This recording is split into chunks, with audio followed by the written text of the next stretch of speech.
Hey, yo, America, this is Sylvester Stallone. Yo, I decided to take a break from doing all those action movies that I'm fond of doing, and decided instead I'm going to try and educate, or rather reach out to young kids and try and inspire them.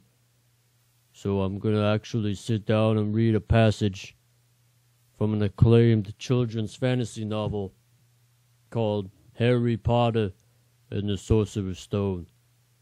I hope you have fun. So I'm going to start her up right from the beginning. Page 1. Hey, yo. Chapter 1, yeah.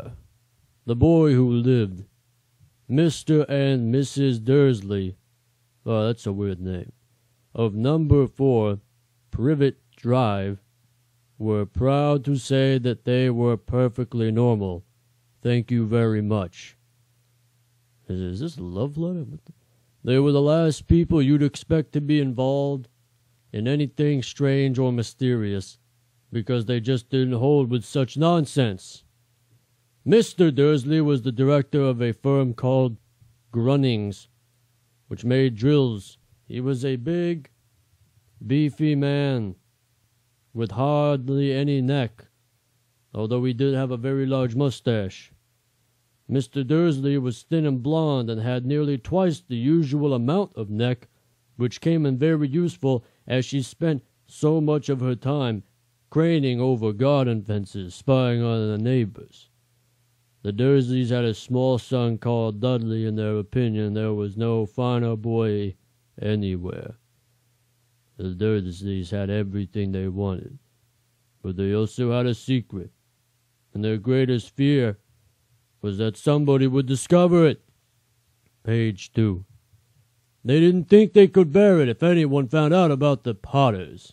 Mrs. Potter was Mrs. Dursley's sister, but they hadn't met for several years. Yeah, it's kind of like my sister. Anyway, in fact, Mrs. Dursley pretended she didn't have a sister because her sister and her good-for-nothing husband were as un-Dursley-ish as it was possible to be. The Dursleys shuddered to think what the neighbors would say if the Potters arrived in the street. The Dursleys knew that the Potters had a small son, too, but they had never seen him.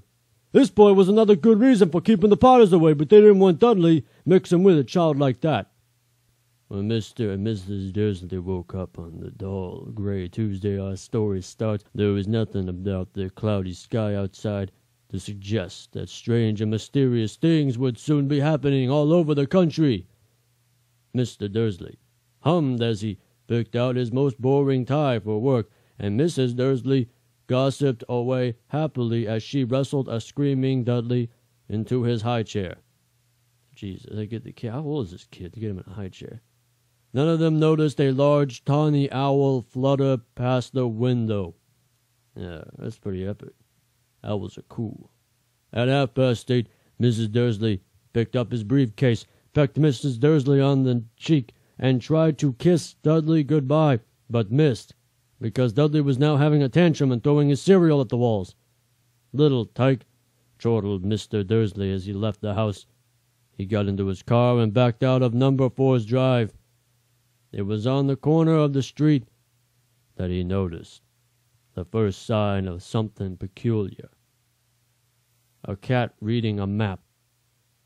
For a second, Mr. Dursley didn't realize what he had seen. Then he jerked his head around to look again. There was a tabby cat standing on the corner of Privet Drive, page 3, Privet Drive, but there wasn't a map in sight. What could he have been thinking of?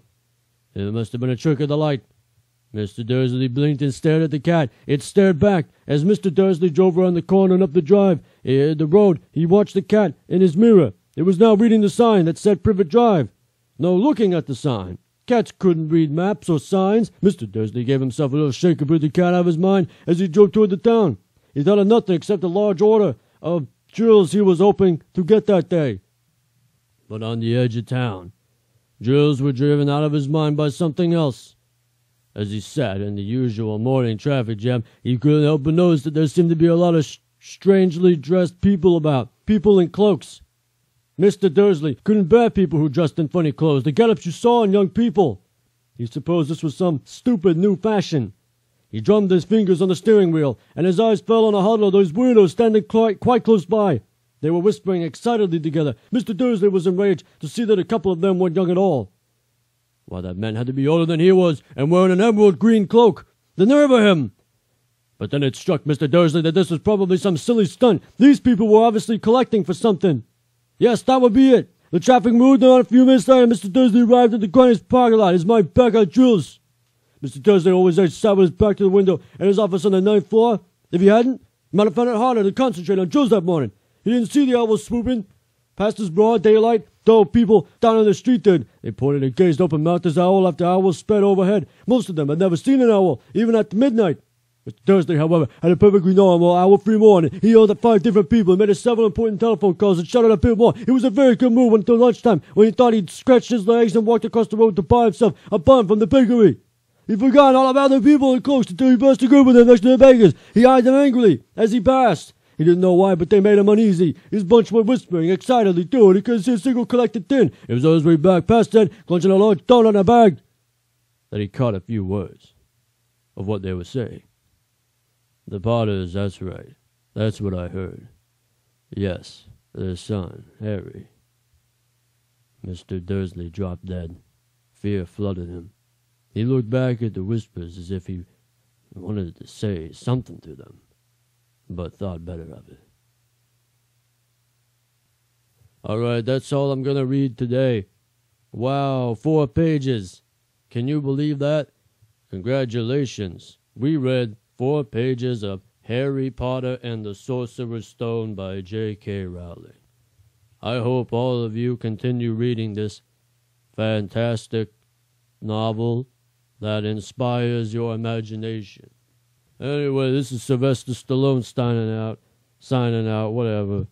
I gotta go call up a couple of friends of mine, probably grab a beer after work or something.